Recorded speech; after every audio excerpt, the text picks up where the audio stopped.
құрметті президентімізбенен Америкадан ұшып келгеннен кейін көріскенбіз да. Ана бақыт үстінде бақыт болады ғой. Сондай болған. 6 ай давамында оқымайды, сол сессияға бір күн қалғанда оқиды, бірақ ақырында анасына жазуды ұмытып кетеді да. Сол глобал университетлер рейтингінде бірінші орында тұрушы Massachusetts Institute of Technology hamda Гарвард университетінде өзіміздің IT бойынша, сүни интеллект бойынша қазіргі күнде рауажланып жатқан сол жөнелтістер бойынша оқып қайтқанбыз. Ондай таңдауларға қатынасу, ұшырасуларға бару хаммекеде емес.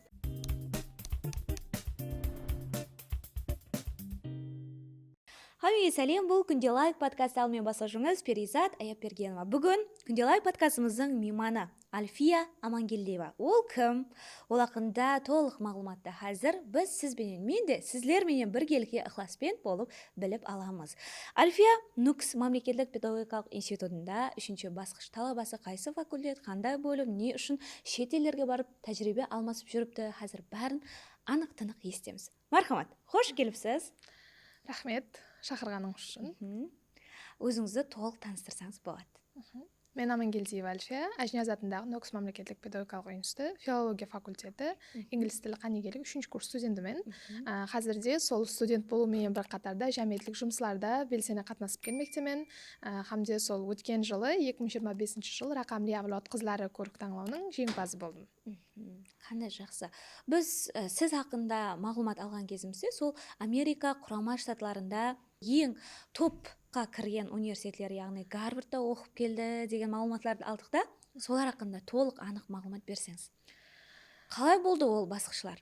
Өзі не, кіммен кеттіңіз, кім жәрдем берді, қаяқ жәрдем берді, қандай имканиятлар? Рақамли авлот қызлары деген көрік таңдау бар. 2021 жылдан бері дәстүри түрде әмелге асырылып келеді. Тек қызлар үшін ба? Тек қызлар үшін. Яғни бұл таңдау IT тарауындағы сол стартаплардың, қызлардың стартапларын қолдап қуатлайтын таңдау екен. Мен оны сол социал тармақларда, Telegram социалдық тармағында отырған уақытында несін көріп қалдым, видеосын. Хам өзім тапсырып көрдім. Сол Мырза Оғбек варслары, хам сондай IT тарауындағы жарыстарға қатынасып жүреді ғой енді. Кейін сіз Америкаға бармақшымысыз? Кейіннен сол таңдаудың видеосында афишалар болады, рекламасында Америкаға тәлім саяхатын жеңіп алуды қалайсыз бе деген уақытта Америкаға баруға азғантай болса үміт пайда болған. Хамде тапсырып көрейін, үмітімді сынап деп тапсырып көргенмін. Кейін тапсырып көргеннен кейін саралау басқышларынан өтіп, жойбарымыздан кейін біздерде интервью болған, тіл білу дәрежеміз, IT тілдерін білу дәрежеміз сұралған, хам одан кейін біздер Ташкентте тек қана Өзбекстан басқыш болған ол уақытта, хамде қатынасып, сол қызлармен біргелікте жарысқанбыз. Сол таңдаудың жеңімпазлары ең зор стартаплар Америка құрама штатларына 5 қызбен біргелікте тәлім саяхатын қолға кіргізгенбіз. Ол жақта 2 хапте давамында сол жаңа өзіңіз айтып өткеніңіздей топ университетлер, сол глобал университетлер рейтингінде бірінші орында тұрушы Massachusetts Institute of Technology hamda Гарвард университетінде өзіміздің IT бойынша, сүни интеллект бойынша қазіргі күнде рауажланып жатқан сол жөнелтістер бойынша оқып қайтқанбыз. Қандай ажайып. Әрбір хаял қыздың жетіскерлігі мен басқаша бір қуанышқа бөлейді да. Мен де сіз ақыныңызда сол мағлұматлар алғанда қатты таң қалып, қатты осы Күнде лайк подкастыма, Күнде лайк подкастымның ықыласпентлері үшін ажайып инсайтлар болсын деп шақырып отырмын. Ал енді біз білгіміз келеді ықыласпенттерімізбен. Жаңа айтып отырсыз, рекламаларын көріп қалдым, афишаларын деп, не? Қалай тапсырдыңыз? Не зат тапсырдыңыз? Шығарма жаздыңыз ба? Ұсыныс білдірдіңіз ба? Қандай да бір хат жаздыңыз ба? Бұл таңдау жаңа айтып өткенде IT тарауы бойынша екен.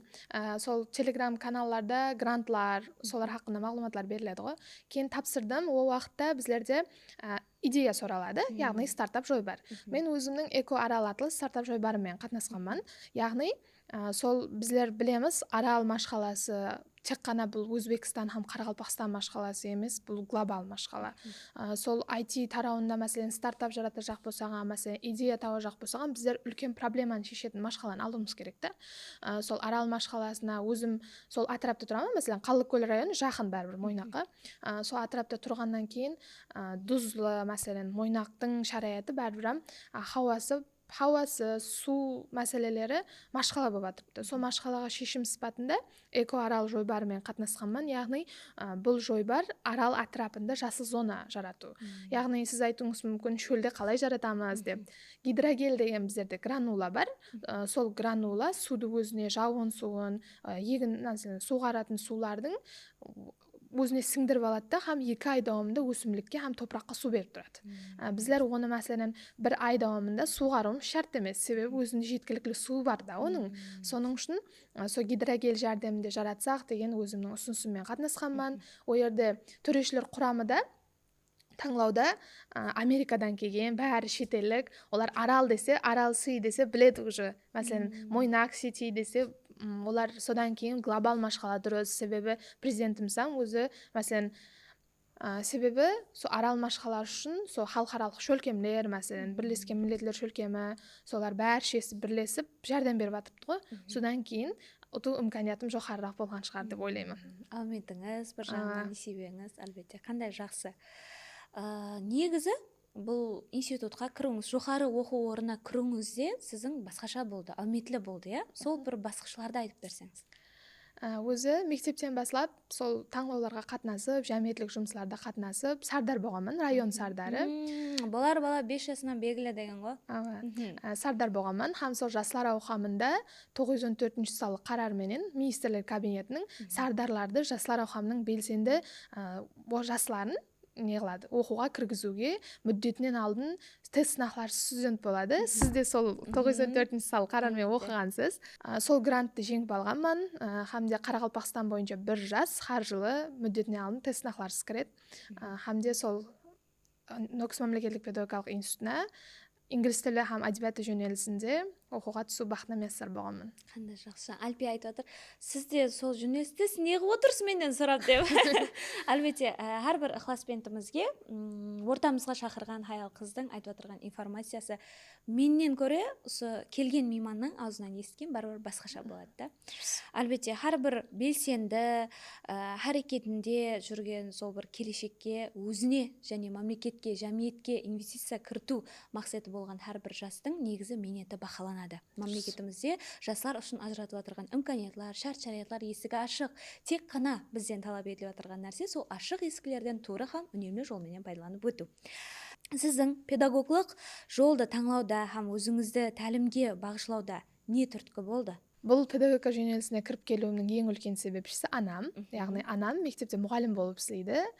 Сол мектепте мұғалім болып істегеннен кейін оқушыларының оны құрмет еткенін көріп, мәселен, басқа оқушыларға білім беріп жатқанын көріп, мен де үлкейсем мұғалім болсам, оқушыларға мәселен өзімнің білімдерімді үлессем, білгенлерімді үйретсем деген нәрсе болғанда. Соның үшін кішкентайымнан анам үйде жаңағы оқы, сен үлкен адам болуың керек деп айтатын еді да. Мәселен, сол пединституттың қасынан, университеттің қасынан кішкентай уақытымызда өтеміз ғой маршрутларда. Сен осындай жерлерде оқисаң келе, осы жерлерге оқу несіп етсін деп әрдайым тіленетін еді да. Содан кейін сол английскийде оқы, тіл білсең көп нәрселерге ерсе аласаң деп кішкентайымнан үйретіп, содан кейін мен педагогика жөнелісіне тапсыруға қызығушылығым пайда болған. Хамде оқып атырған уақытымда да, енді оқып атырмыз ғой. Оқып атқан уақытта да, ямаса мектепте де мұғалімдерімізден көп нәрселерді ағаман да. Бәрібір не нәрсеге еріссек та, қандай адам болсақ та, біздерге келешекте ұстазларының минеті бәрі басқаша. Сол қайсы тарауда болсын, мәселен, доктор болсаған бәрібір ұстазлардан аламыз білімімізді, сол әліппені үйреткен бірінші ұстазымыздан аламыз. Содан кейін педагогика тарауына кіріп келгенмін. Анам себепші болған. Егер 914 қарар тикарында оқуға, грант тикарында кіре алмай қалғаныңызда, қайсы жөнеліске тапсырған болар едіңіз? Мәселен, менде сол жылдары өзім грант ұтып алған жылы мынандай болды. Егер грантты ұтып ала алмай қалсам, музыкальныйға тапсырамын, себебі мен дутар шерті аламын. Ол жөнелісім бойынша да харекетте болдым. Өзімнің минетлерімді, кішкене жетіскеліктерім бәрін жинап, жастар мен бірге сол грантқа қатынастым. Әлбетте себебі жастар көп харекет етіп атырған жетіскелікке жетісіп атырған 100-ден жүйрік 1000-нан тұлпар дейді ғой. Сізде қандай мақсат болған? Егер А вариант болмаса, Б вариант деген болады. Б вариантта сізде не бар еді? Б вариантта менің Қарақалпақ тілі әдебиет енді біздер английскийге мәселен даярландым өзім 914-тен былайынша оқуға егер ұта алмай қалсам деген нәрсеменен даярланып жүрдім да. Сол уақытта қарақалпақ тіл әдебиетім жоғарырақ еді. Кейін айтатын едім мұғаліміме, қарақалпақ тілге тапсырсам ба екен, английскийге балым жетпей қалса не деген нәрсемен жүретін едім да. Сөйтіп мұғалім айтатын еді, яқ, не қыласаң, бәрібір английский жақсы деп. Егер сол пединститутта педагогика жөнелісінде оқымағанымда университетте переводчикта ямаса гид жөнелісінде оқып жатқан болар едім деп ойлаймын. Себебі сол мәселен кішкентайымызда сардар уақытымызда саяхатларға баратын едік қой, мәселен Хиваға, Бұхараға. Сол уақытта гидлерді көріп хауесім келетін еді. Мәселен басқа туристермен сөйлесіп, олармен пікір алмасып, оларға сол өзіміздің мемлекеттің тарихи орындарын көрсетіп, мәселен басқаларменен олар бір үлкен білім үлесу басқаларға. Соның үшін сол гид жөнелісінде кеткен болатын едім. Қандай жақсы. Рақамли авлод қызлары дәстүрінің ағзасысыз. Қазір де ағзасыз ба сонда? Нелер істеп жатырсыз сонда қазір? Сол таңлауға қатынасып келгеннен кейін қандай тәжірибелер болды ояқтан? Таңлауға қатынасқан уақытымызда 140-тан астам проектілер қатынасқан, hamde сол жойбарлар арасында 5 қыз біздер Қарақалпақстаннан қатынасқанбыз. Қалған қасымдағы қызлар президент мектебі, қанегелестірілген мектептің қызлары қатынасқан көпшілігі, hamde күшлі қызлар болған. Сол қатынасып келгенімізден кейін ол жерде көп менторлардан сабақлар алғанбыз, күшлі менторлардан өзіміздің білімдерімізді бекемдедік. Хам Америкада да сол технологияларды көріп келгеннен кейін біздерде менде сол рақамли авлод қызлары көрік таңлауының неге har жылы 5 қыз ямаса 4 қыз қатынасу керек? Қарақалпақстаннан көбірек қыз қатынасын, көбірек қыз Қарақалпақстаннан шетелдерге барып білімдендіру саяхатларына қатынассын деген менде бір пікір пайда болған да ішімде. Сөйтіп біздерде рақамли авлод Өзбекистан деген шөлкем бар. Сол шөлкемнің басылығы Азамат Жалалов ұстазымыз. Соған айтқанман, Азамат ака, біздер семинар тренинглер шөлкемлестірейік, бұл таңлауды егіледі үгіт насихатлайық деп. Кейін сол мектеплерде қазірде үгіт насихат жұмыстарын алып барып жатырмыз. Hamde кеше жақында рақамли авлод қызлар таңлауының Қарақалпақстан Республика басқышы, район басқышылары болып өтті. Яғни 30 июнь күні сол құрметті президентімізбенен Америкадан ұшып келгеннен кейін көріскенбіз да. 28 июнь күні ұшып келдік Америкадан, Ташкентте қалдық 2 күн. Hamde сол біздердің 5 қыз біргелікте тұрып президентімізге жойбарымызды таныстырдық. Ана бақыт үстіне бақыт болады ғой, сондай болған. Денем мурашка болып кетті ғой. Сөйтіп президентімізге таныстырғанбыз. Сол уақытта президентіміз болды, сіздерде қызлардың санын еле де көбейтеміз. Бұл таңлауды тек қана Өзбекстан басқыш емес, район басқыш, республика уалаятлар басқыш, Өзбекстан басқыш қылып 3 басқышта өткерейік деді. Hamde сол қазір таңлаудың мәселен қамтып алу шеңбері болады ғой, сол қызлардың санын еле де көбейтсек деген неменен мақсатпенен қазірде семинар тренинглер, сол жастардың, әсіресе қызлардың IT тарауындағы санын көбейту, олардың жойбарларын еледе жәмиетке ен жайдыру үшін істер әмелге асырып жатырмыз. Hamde сол жақын арада рақамли авлод қызлар көрік таңлауының және Өзбекстан Республикалық басқышы болып өтеді. Hamde жеңімпаз болған қызлар және Америка құрама штатларына тәлім саяхатын қолға кіргізеді. Қандай зор. Жақында Өзбекстан Республикалық басқышы болып өтеді рақамли авлод қызлар таңлауының. Кеше жақында өзім рақамли авлод қызлар таңлауының Қарақалпақстан Республика басқышында төреші құрам сұхбатында қатынастым. Өткен жыл қатынасушы болсам, биыл төрешілер құрамы ағзасымын. Қандай жақсы. Hamde сол күшлі қызлар бар екен районлардан. Мәселен мен Қоңырат районының өзінің бір кішкене қызының алып келген жойбарын көріп, қаттыға өзіміз таң қалдық ол жерде төрешілер отырып. Hamde енді Өзбекстан басқышыда осы жылы жүда көтеріңкі рухта әмелге асырылады. Hamde сол жеңімпаз болған қызлар және шет елге тәлім саяхатын қолға кіргізеді. Зор. Мен өзім аз толқыланып отырмын. Мен сондай бір, мен де өзіңіз білесіз, ұлыма жарыс қалдырмай, таңлау қалдырмай қатынасып жүретұғын едім. Қазір ол жарыс таңлаулардан жырақласқаныма 1-2 жыл болды, себебі жұмысқа араласқаннан кейін өзім қатынасқым келіп кетті. Ендігі жыл біз де қатынассақ екен деп отырған қызларға нелер таярлансын, нелерге хабарласып қойсын, яки қай жерден бұл мағлұмат, хабар, рекламалары келеді? Жағдай Telegram, Hamde сол социалдық тармақларда хабарлар беріледі. Яғни біздердің өзіміздің Telegram каналымыз бар. Digital Generation Uzbekistan деген. Рақамли авлод Өзбекистан. Сол жерде таңлаудың басқышылары туралы мағлұматлар беріліп барылады. Hamde хабар не қылады. Мәселен, Бұл таңлау өзі 2 жас тайпасында өткеріледі, яғни 16-20 hamda 21-30. Яғни бұл таңлауға сіз де қатынаса аласыз. Hamda сол жас тайпасы бойынша өзлерінің аризаларын тапсырады. Арызаларын тапсырып, өзлерінің жойбарларын тапсырғаннан кейін районлық басқышқа өзлері шақырады. Районлық басқыштан 5 қыз жеңімпаз болады, hamda сол 5 қыз өз Қарақалпақстан Республикалық басқышта өзара белеседі, жас тайпасы бойынша. Яғни менің басқа қызларға, келесі жылы қатынасатын қызларға мәслихатым, сол өзлеріңіздің проектлерінің үстінде, яғни IT жойбарларыңыздың үстінде еледе істесеңіз, hamda жойбарыңыз тикарынан машқалаларды шешетұғын, мәселен, глобал машқаларын шешетұғын жойбар болса, ұту имканияты жоғары. Hamda қызларға мәслихат берер едім, тіл үйренуін. Себебі бұл таңлаудың бәрібір Өзбекстан басқышы инглиз тілінде болған. Біздер қатынасқан уақытта, hamda осы жылда инглиз тілінде болады, себебі төрешілер құрамы хаммесі шетелдік болады. Hamda бұл таңлауға басқа шетелден қызларым қатынасады. Өткен жылы Бірлескен Араб Әмірліктері, Иордания, Әзербайжан сияқты мемлекеттерден қызлар келген. Осы жылда шетелден қызлар келеді. Hamda сол уақытта басқаларменен, басқа қызларменен нетворкинг қылу, олармен саубетлесу, оларменен пікірлесу үшін әлбетте тіл білу жүдә ахметлі. Тіл білсең, ел көрсең. Қандай ажайып, зор. Өзім аз қатты толқыланып отырмын, себебі өздеріміздің теңдеслеріміз, өздеріміздің сіңілеріміз осындай бір ажайып дәрежелерді зафт етіп жүрсе дейді ғой, қатты қуанышқа бөленесің. Енді сізді осындай тынымсыз оқуға, жәмиеттегі белсенділікке қайсы фазилетлеріңіз үндап тұрады? Мәселен, жетіскерлік азыр. Бұндай жәмиеттік жұмысларда қатынасу үшін сол кішкенелігімізден бастап жастар ауқымында сардар болғанымыз мен итермелейтін шығар деп ойлаймын. Ұнайды, иә? Өзіме ұнайды, сол кішкентайымыздан бастап теңдес-теңдеске принципіменен, мәселен, мектеплерге барып жарыслар өткеріп, оларменен, мәселен, семинар тренингтер шөлкемлестіріп, осы жерге дейін, мәселен, таярланғанбыз да бәрібір.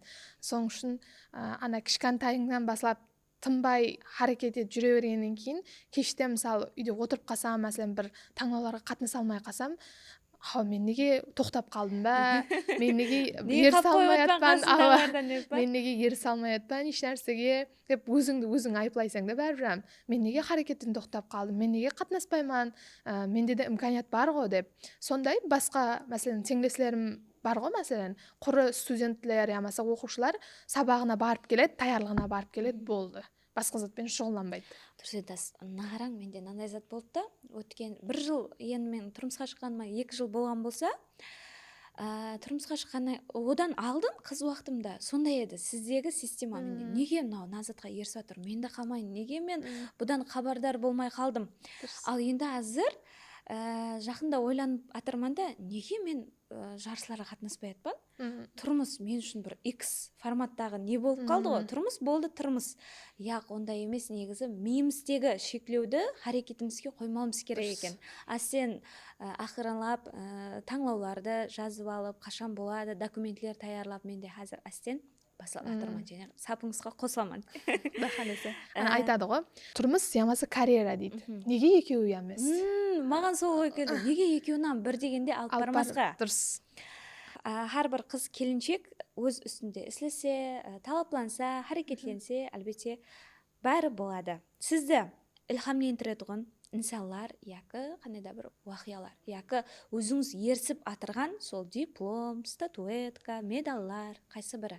Мен үшін илхамландыратын нәрсе сол не десе болады, дипломлар, ямаса медаллар емес, сол мәселенің ерсіп атқан жетіскерліктер арқасында ата-анаңа рахмет деген сөзді. Мәселен, сон нәрсені апкеліп, сон нәрсеге еріскеннен кейін үйге апкелесің ғой, мәселен.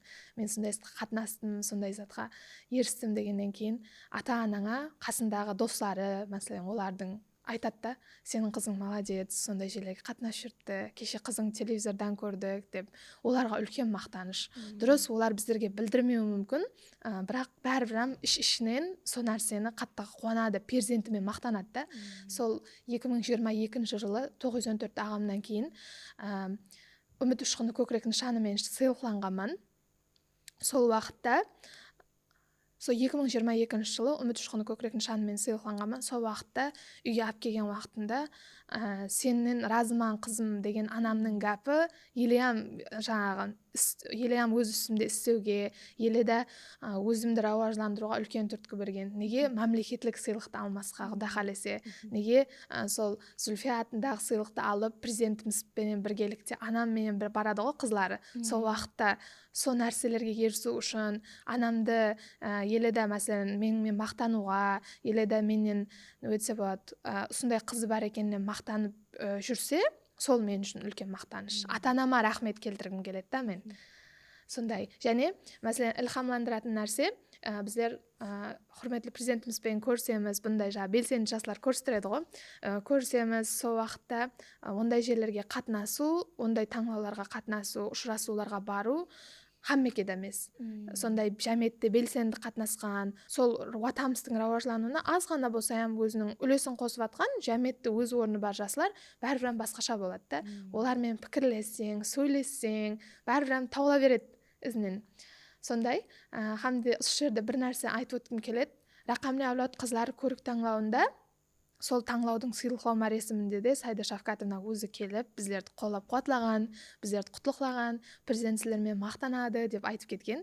Айтқаннан кейін арадан уақыт өткен, сөйтіп кеше жақында саламатлық марафоны болды, октябрь айында. Сайда Шавкатовна өзі Қарақалпақстанға келді. Сол уақыт мен волонтер спатында андай қол қойдыратын дос бар, волонтерлар ассоциациясының. Сол жерде қасында тұрғанмын. Хамде Сайда Шавкатовна сол балаларға, хамде кесел инсаларға бір өзіңіздің тілегіңізді жазып кетің, мына доскымызге деген уақытта, мен сізді танимын, рақамли әулет қызларында көргенмін ғой деген уақытта мен қаттыға толқынланып кеткенмін. Себебі қанша жас бар, қанша қыз бар, солардың арасынан мен сізді көргенмен алдын. Сол таңлауда қатынасқансыз ғой, сіз алжаспасам деген уақытта олыма басқаша сезім болған менде. Қандай жақсы. Қазір қатты көлім елжіреп отыр да, айтқан har бір затларыңыз әлбетте менің басымнан өткен. Сол 2022 жыл үміт ұшқыны. Сіз нешінші жыл алдым дедіңіз? 2022 сізбен бірге алып едік. 2022 жыл үміт ұшқыны көкірек нышанын алған кезімде мен ұлыма хабарым болмады да. Хаммемізді сол белсенді жастар қатарында залға жинады деп ойладым, қолап қатылау үшін. Кейін сахнада Икрам Абдыкаликов ұстазымыз тұрып, кейінгі алатұғын сен дейді да, маған мен орнынан тұра алмаймын, қалтырап отырмын. Үйге келіп, папама звондаймын ғой, папа мен машина ұтып алдым деймін да. Машина қақтан алдың дейді. Просто қақтан алдың. Материалдық нәрсе ата-ана үшін қиын емес, ахметлі емес демекші мен. Үміт ұшқыны көкірек нышанын алдым, сондай еліміз басшысынан деп айтқан кезімде ұлыма материалдық зат емес, сенің игіліклі кішкене ғана минетіңді, мемлекетті бақалауы, ол сен ата-анаң үшін үлкен басқаша жетіскелік. Қызым құр жүрген жоқ екен ғой, бұндай жерлерге барып, құрдан құр жарысыға қатынап жүрген емес екен ғой, артында бір нәрсе бар екен ғой, минеті бақаланады екен ғой деген нәрсе олар үшін бір басқаша екен де бәрібір.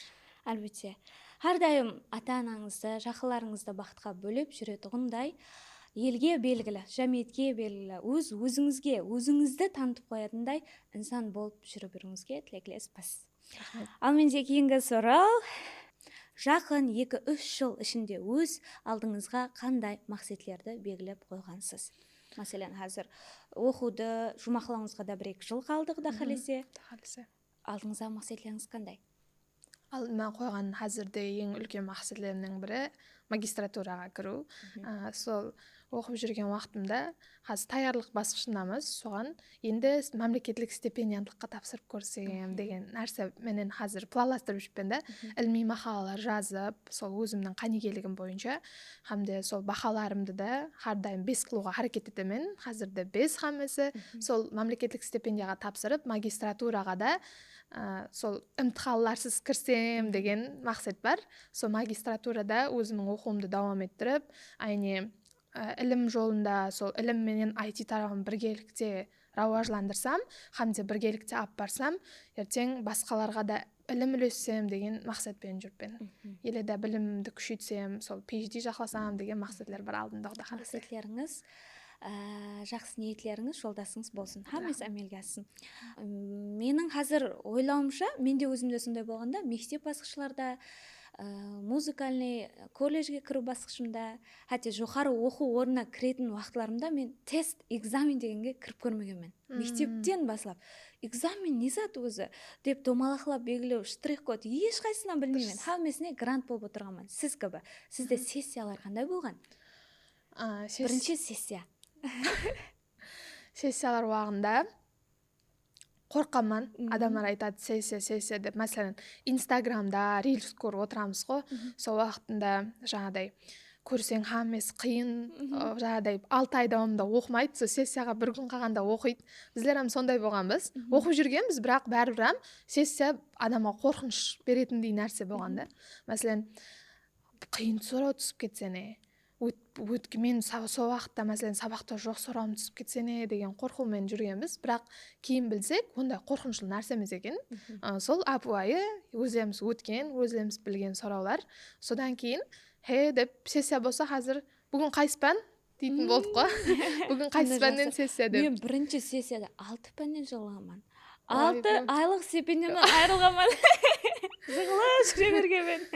Кейін әлбетте бірінші курста бірінші сессиямда болған. Одан кейін өзім тікіліп жақсылап оқып шақаластық. Әлбетте қандай жақсы.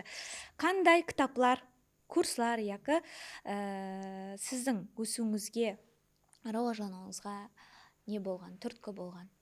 Бағана айтып өттіңіз, енді инглиз тілінде курсларға қатынасқанмын, өзім тәйярланып жүргенмен деп. Көбінесе кітаплар оқып тұрасыз ба? Қандай кітаплар оқып тұрасыз? Ең мәселен бірінші оқыған кітапларымнан баста сол үлкейген уақытымда 10 класс едім, сол уақытта кітап оқуға қызығушылығым асқанда, Хамде «Дүнияның ішлері» деген Өткір Хашимовтың кітабын оқығанмын. Сол Өткір Хашимов анасына арнап жазады да ол кітапты. Хамде ол өзі сонша кітап жазады, бірақ ақырында анасына жазуды ұмытып кетеді да. Тірі уағында анасына кітап жазбайды екен да ол. Кейін ол анасы дүниядан өткеннен кейін сол кітапты жазады екен. Сол қаттыға илхамландырған, Хамде кітап оқуға қызығушылығым пайда болған. Одан кейін бірақ қазірде мотивацион кітапларды көбірек оқимын. Себебі бір кездер мотивациям таусылып қалады да өзімде. Бір нәрсе істеуге, қой шаршап тұрпан деп ерім қаламын. Сол уақытта сондай кітаплардағы, мәселен, инсанлардың автобиографиялар болады ғой, солардың басып өткен жолы, солардың өмірі мен толқынландырады. Қазірде, мәселен, жақында ғана оқыдым, Режали Айол деген, Мэй Масктың кітабы. Бәршеміз білетін Илон Масктың анасы. Мәселен, сондай мәселен, дүнияға белгілі Илон Масктың анасы қандай болған екен? Мәселен, мен ертең Құдай қаласа перзентлерім болады ғой. Сол уақытта мен сондай ана болсам, балаларым сондай нәрсеге, перзентлерім еріссе деген мақсатпенен соны оқығанмын да. Кейін қарасам, олам харекеттен тоқтамаған. Жұмыс істей берген, мәселен, оны өтсе болады, жұмыслар қайта жіберген, мәселен, жұмысқа қабыл етпеген уақытта ол бәрібір сол балаларының несі үшін, балаларының келешегі үшін харекет еткен. Сол балаларының келешегі үшін харекет етіп отырған ананы көріп, балалар харекет еткен екен да. Анам сонша біздер үшін қиыншылық көрді, біздер үшін сонша нәрсені ерісті, біздер неге еріспеске, біздер сол анамның жаңағыдай харекетіне көріп, біздер ерсейік, оның сонша қиыншылығы енді арқайын жасасын деген өмірменен жасаған шығар деп ойлап қаламын да. Қазір харекет етіп жатқан шығар Илон Маск деп. Әлбетте, сіздің қазір қыз уақытыңыздағы сол кітаптан алған түсінігіңіз. Нандай нәрсе бар да, жаңа айтып өттіңіз, үлкейген уақытымда басылап оқыған кітапларым мынадан басыланды деп. Енді қазір көріп отырғандар айтуы мүмкін, үлкейген уақытта сонда үлкеймен дегенше кітап оқымаған ба деп. Har бір дәуірде инсанның сана сезімі басқаша рауажланып тұрады да. Мен мәселен 2017-де бір кітапты оқыған болсам, 24-те соны қайталап оқып көремін да. 2017-де алған эмоцияларым менен кейінгі шығарған жұмағым, 24 жасымда шығарған жұмағым олма басқаша болады. Соған айта жағым, үлкейген уағымда деп, енді ол гаптың салты, негізі кітаптың мәнісін түсініп оқыған кезімде мынандай жұмақ шығара алдым деген мәністі айтып өттіңіз. Дұрыс.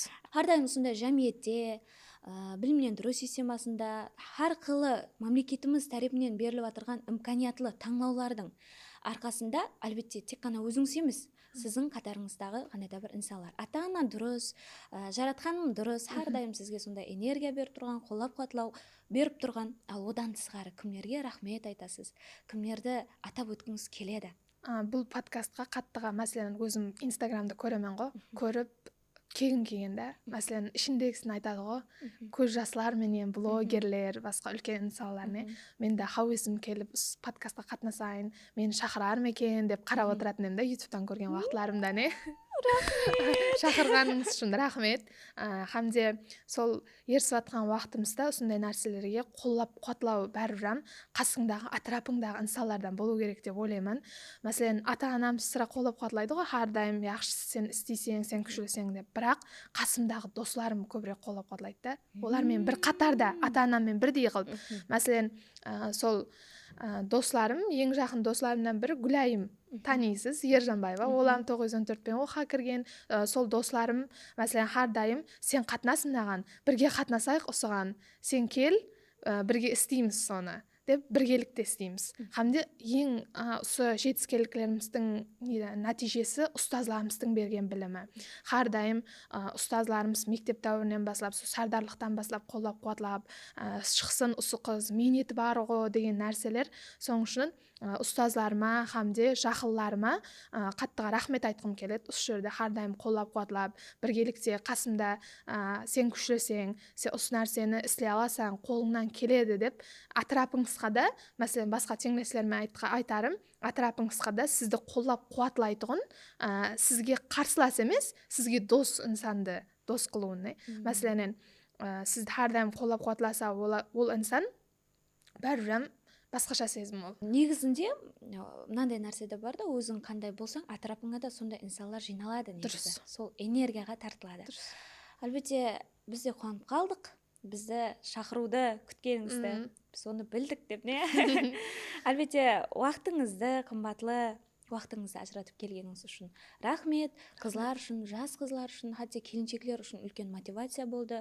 Құда қаласа атап өткен таңдауларыңызға, сол бір рақамли авлод қызларының қатарына сіз де, біз де қосылуға әрекет етеміз.